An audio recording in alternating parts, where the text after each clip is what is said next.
আজকের এই ভিডিওতে আলোচনা করব অন্নপূর্ণা ভাণ্ডারের একটা বড় সমস্যা নিয়ে। যেই সমস্যাটা নিয়ে লক্ষ লক্ষ মহিলার মনে একটাই চিন্তা যে লিস্ট থেকে নাম বাদ দেওয়া হয়েছে, আবার অনেকেই জানেন না তাদের নাম আছে কি নাই।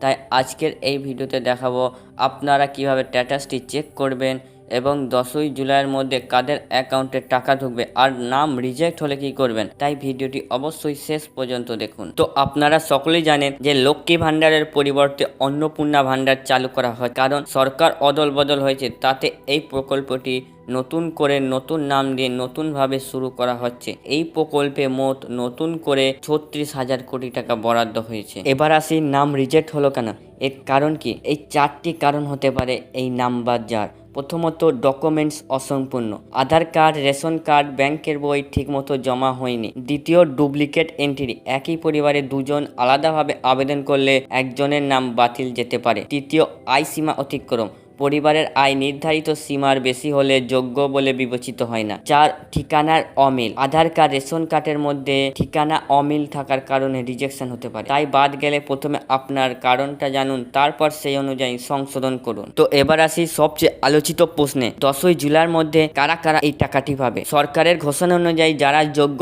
এবং যাদের স্ট্যাটাস অ্যাকসেপ্টেড তাদের ব্যাংক অ্যাকাউন্টে সরাসরি ডিবিটির মাধ্যমে 3,000 টাকা করে পাঠানো হবে। তবে এখানে কিছু সরকার শর্ত রেখেছে, যেগুলি হলো আপনার ব্যাংক অ্যাকাউন্ট আধারের সঙ্গে লিঙ্ক থাকতে হবে এবং মোবাইল নম্বর ব্যাংকে রেজিস্টার থাকতে হবে এবং পোর্টালের স্ট্যাটাসটি আপনার অ্যাক্টিভ দেখাতে হবে।